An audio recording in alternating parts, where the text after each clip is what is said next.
Would you like more love in your life? Would you like to make sure that the love that you have in your life will endure the difficult times? My name is Michelle Pava. You're listening to the Muddy Path Podcast. And today we're going to explore the 4 essential components of love. We're going to discuss how we can cultivate these qualities of love in our lives, and also how we can cultivate these qualities to make our relationships last through difficult times. Now, to give a quick overview, the 4 essential components are loving kindness, compassion, joy, and equanimity. Each of these components is essential if we want to cultivate true and lasting love. So let's dive more deeply. Loving kindness is the first component of love. It's the quality of wishing for the well-being of ourselves and others. It's an unconditional love that is free of judgment and expectations.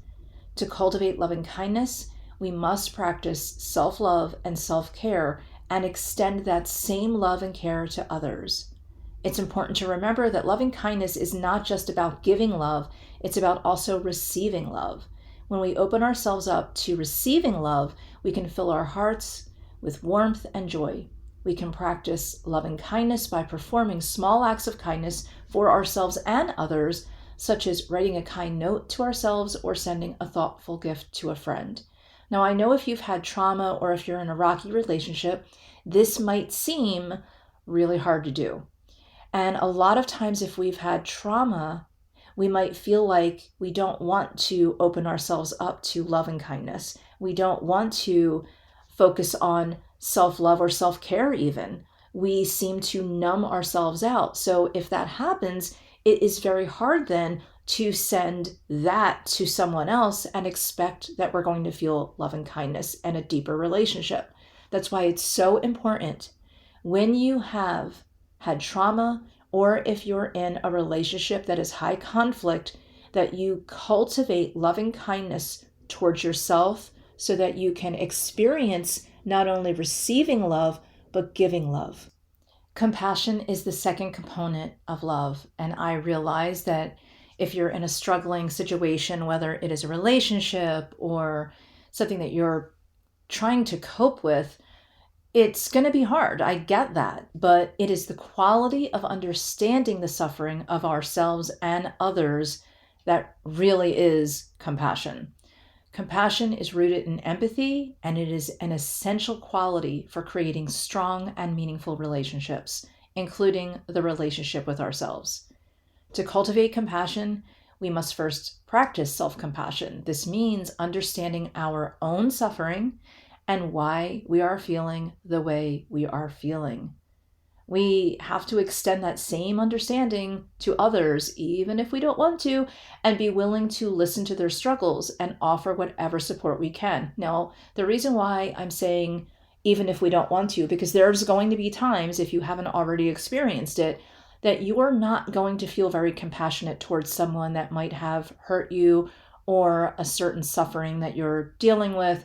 And so I'm not asking you to 100% feel compassion, just give 1%. That 1% is a door opener, and it helps you because when you can practice compassion by engaging in an act of service, this could be something like offering to help a neighbor with their chores or volunteering at a shelter or just offering some support as just being there to listen to someone, even if it's not the person that you're having a struggle with, will help you to open the door to compassion with yourself. So this next one, I was going to leave for last because honestly, it is one of the hardest ones to work through when you're suffering. Or even if you're feeling mediocre suffering, not too much, you're not feeling great, but you're not feeling horrible. Or if you're in a high conflict situation with your partner or are in some kind of a suffering situation with your relationship, it's going to be hard to bring this one in. And when I tell you, you're going to get what I'm saying. And that is joy. Joy is the third component of love. It is the quality of appreciating the joy and happiness in ourselves and others. It's essential for creating a life of joy and abundance. And I don't mean just financial abundance, but feeling like you have everything that you need.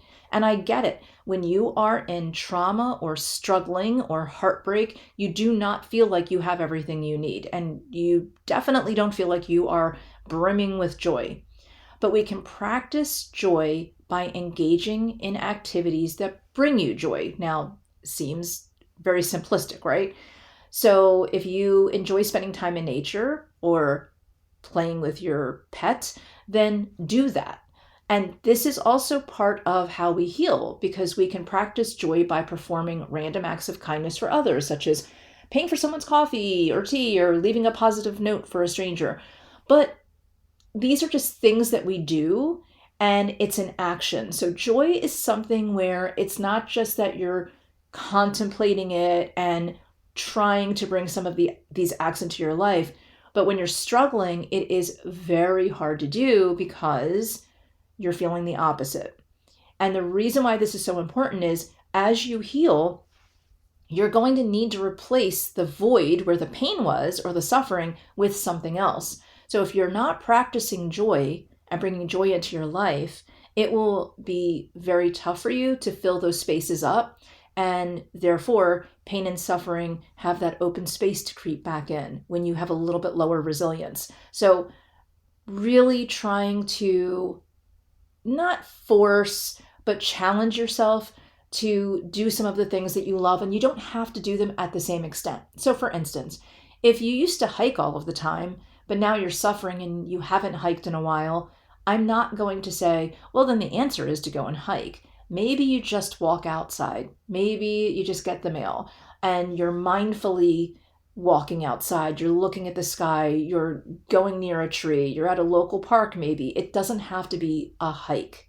So this is what I mean by bringing joy into your life. And I definitely understand how challenging this can be. So I'm not giving you this list of 4 components and acting like, okay, we'll just do these things and everything's better.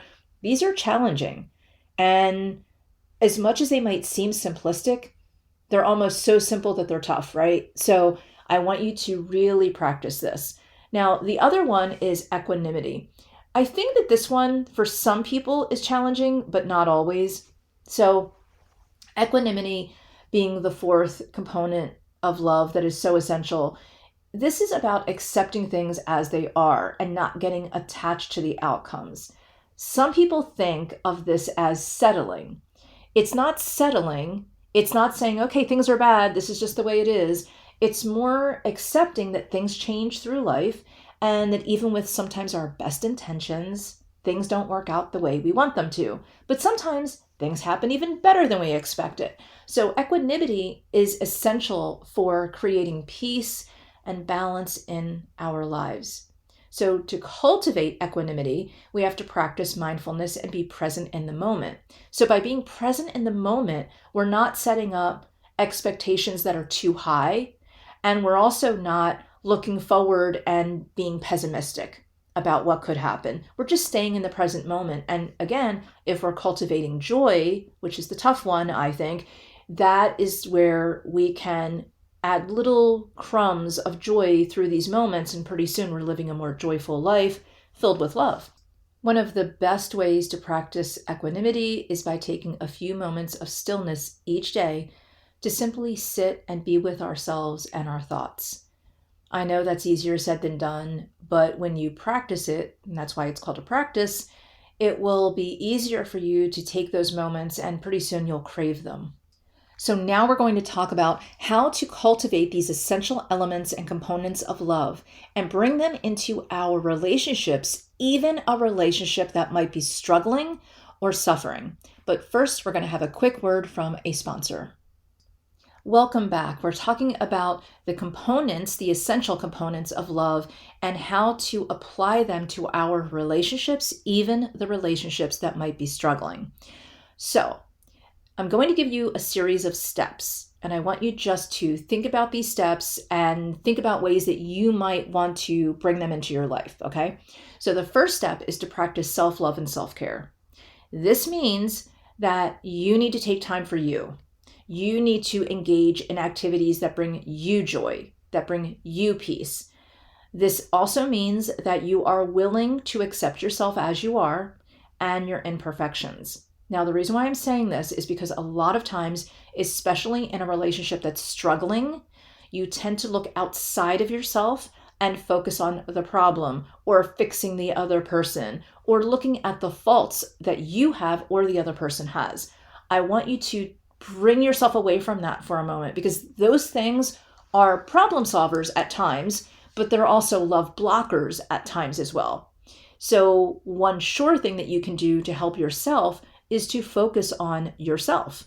And a lot of times I notice that individuals can be very wary of doing that. And it's almost painful for them because they start to look into something that was traumatizing or stressful for them and they don't want to deal with it. And so by focusing on self-love and self-care, you have no choice but to look at your imperfections, accept yourself as you are, and also to love and care for yourself. This is so important as an element in love, even with someone else.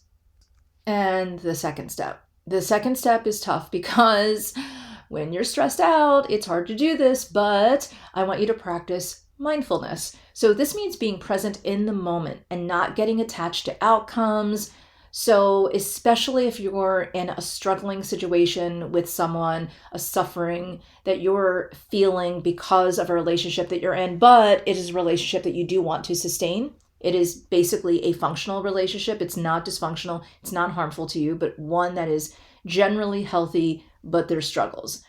I want you to practice mindfulness because so often when we are suffering, when we are struggling in a relationship, we become mindless. We become focused on just getting to a solution, having a certain outcome, that we start to lose ourselves. There have been a lot of times that I have talked to individuals who worked at a relationship for many years, only to realize they don't even know what they want anymore. They're just so busy buying every book and listening to every podcast and every YouTube and just searching for so much self-help, but they forgot what it is they're really looking for. And what's happening is usually they're just looking to not suffer anymore. And they're sort of throwing things at the wall and seeing what sticks.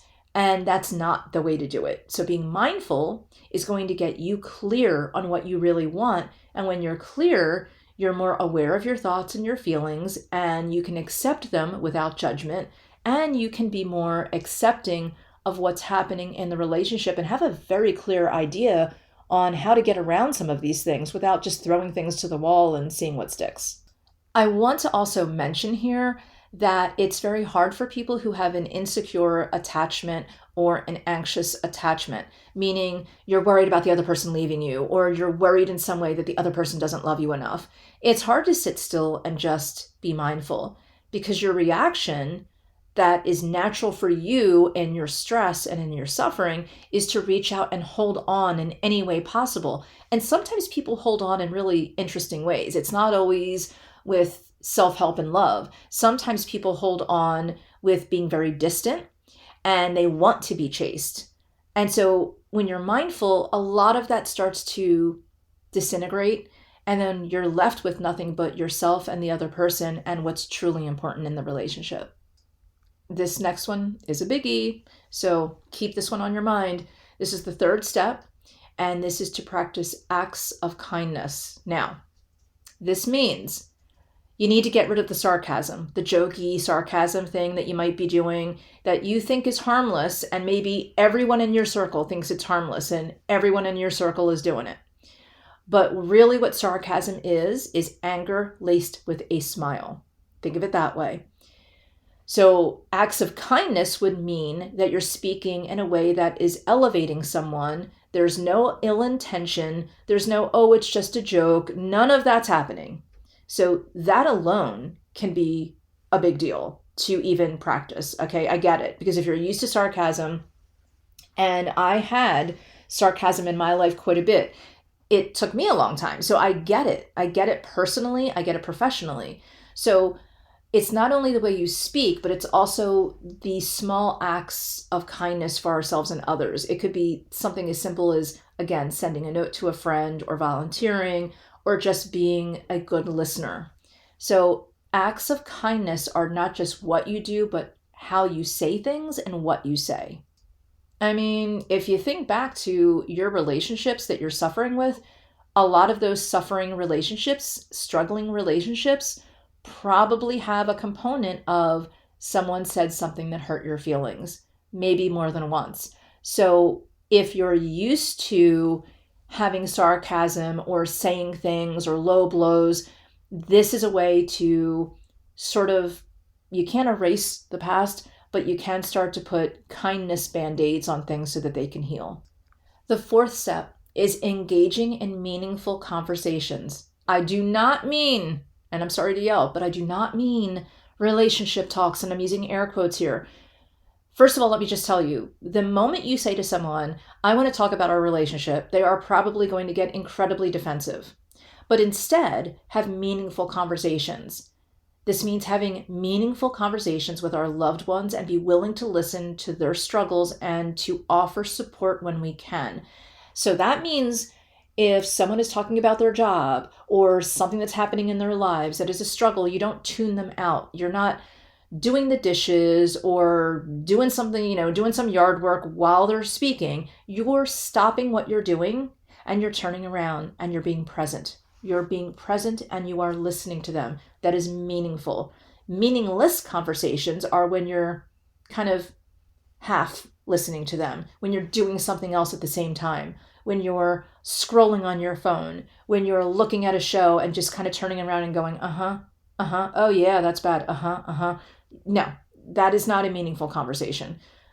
But at the same time, you are not their nanny, the person that you're speaking to. So if they are not engaging in a meaningful way, it is not up to you to say, hey, look at me, I'm trying to have a meaningful conversation. So what you do, if you're in a struggling relationship, is you first say, and maybe this might be through text, however, it works best without there being an argument, and you want to take emotion out of it. That's why I was saying through text. So you want to say something like, listen, I know that a lot of times we don't always pay attention to each other, and it goes both ways. And I want to have more meaningful conversations. And I don't mean relationship talks, but when you're having a bad day, I want you to be able to talk to me, and I'm going to put my phone down and I'm going to listen. And I want you to do the same. And there's not a quota on we have to do this every day or once a week. I'm not keeping score, and I don't want you to keep score. But are you on the same page that maybe having more meaningful conversations would be a good idea? And that way you're taking the emotion out, you're putting the ball in their court. If they say no, then I want you to still be focused and be present for them, because they might be a little red flaggy about even that conversation. But this is taking the emotion out of it where they might feel attacked, and you are letting them know that it is a two-way street, that you are not blaming. So meaningful conversations are incredibly important, because the gift of your presence and their presence in your relationship is the only thing that matters. The last one, a little different. No matter how much conflict you think is happening in any of your relationships, I want you to practice gratitude. This means appreciating the joy and the happiness in your life, savoring any moment that you can, and seeing the joy and happiness in those moments. So this sounds a little bit fluffy maybe, but by practicing gratitude, you're actually changing the way your brain, the way your mind perceives the world around you. So if you get used to complaining and used to seeing all the bad in the world, then every time you look at anything, you're going to see only the bad. So for instance, if you see social networking as a bunch of narcissistic people who are sharing their food and having fake relationships online, and nothing could be that good, and it's only bad news, and only people are complaining, and the news is sensationalized, and blah, blah, blah, then that is what you are going to see. That is absolutely what you're going to see. But if you practice gratitude and you look at your social networking feeds and you go, wow, my friends, because let's face it, a lot of your social networking is people you have in your life, right? Whether it is somebody close to you or not, these are people that are technically, and I'm using air quotes again, on your friends list. So why would you be upset about their happiness? So if you're practicing gratitude, you're now looking at people going, oh, they're posting a lot. Maybe they need someone to listen to them, or they want to share because they're so happy, or, oh, they're posting their food. That looks really good. I feel lucky for, happy for them that they're so lucky that they have this food, or their relationship looks happy, don't infer your own stuff into it. Just take it for face value. And that's just one example of bringing more gratitude into your life. Now, for some of you, more gratitude might be turning off the social networking if it gives you agita, just step away from it if it is not bringing you joy and happiness. If you can't feel like it's meaningful, then you could not possibly find gratitude in it, right? So then step away from it. Don't keep things in your life that are not bringing you some kind of level of gratitude. So by practicing these steps, we can begin to cultivate these 4 essential components of love and create stronger and more meaningful relationships. So we're going to take another quick break, and I'm going to come back with how to make your relationship last through difficult times. And we are back, and the conversation that we're continuing is how to make your relationship last through difficult times. Now, this is any dynamic: mother-daughter, father-son, siblings, best friends. The example, though, that I'm going to be using is that of a romantic partnership or a couple. So we know that relationships are difficult. We know this, but there are some steps that you can take that can help you to have a more resilient relationship. So the number one thing is to practice self-love and self-care, which I've already brought up several times. But this means not only taking care of yourself and engaging in activities that you enjoy and bring you peace, but also being cognizant of what brings your partner joy and what brings them peace, okay? The second step is to practice communication and honesty. This means being open and honest, yet not blunt and hurtful. So having compassion when you speak and being kind when you speak, yet being open and honest, having those meaningful conversations about struggles and frustrations, but also about the celebrations that you have as a couple. The third step is to practice kindness and understanding. And as you can see, these all sort of layer into each other, but practicing kindness and understanding means showing kindness and compassion to each other and being understanding of each other's struggles and fears. And you know what? You should not be inferring or surmising or assuming what the other person is fearing or struggling with. Have the conversation, and if they don't want to share it, they don't want to share it. That's part of the kindness and understanding, is that they don't have to share what they're not ready to share, or they may never be ready to share, and that's okay. And then the fourth step is practicing mindfulness. This means being present in the moment, not just about what you want, but not being attached to the outcome. It means being aware of the thoughts and feelings that you have, also being mindful that they have their own thoughts and feelings and accepting them without judgment. The last step is just to practice gratitude. Gratitude for the relationship, that they are in your relationship, that they are part of your life. And mindfulness is important also. And I want to take you through a quick mindfulness practice that you can sort of adapt to your relationship, however it works for you. But this is more for couples, and it's an easy way to connect with ourselves and our partners. So I want you to just practice gratitude with your partner. Take some time every day to express your gratitude for your partner, and hopefully they will begin to express gratitude towards you. However, that being said, don't worry about the outcome right now. A lot of people do things expecting an outcome and then get let down. I just want you to practice gratitude for the sake of practicing gratitude. Practice self-care. Take time every day to focus on you. Take a walk, read a book, just do something that focuses on you so that your partner also sees that you can prioritize yourself in a peaceful way. Practice communication. Take time every single day to have a meaningful conversation about your struggles or frustrations without making it a complaint or a vent. Just put it out in the open, switch the script, and talk about something that you can celebrate. Practice mindfulness as a couple. Maybe just take a walk and hold hands. You don't have to have conversation. So these are just some ways that you can practice mindfulness practices as a couple. And as you can see, you can adapt many of them into any dynamic. Actually, you can put any of them into any dynamic. But I just want you to focus on knowing that there are these 4 essential components of love. And they are loving kindness, to recap again, compassion, joy, and equanimity. Today we talked about how we can cultivate these qualities of love in our lives and make our relationships last through even the most difficult times. We also discussed some mindfulness practices for couples and any dynamic that you can throw in on any given day and get used to doing them every day.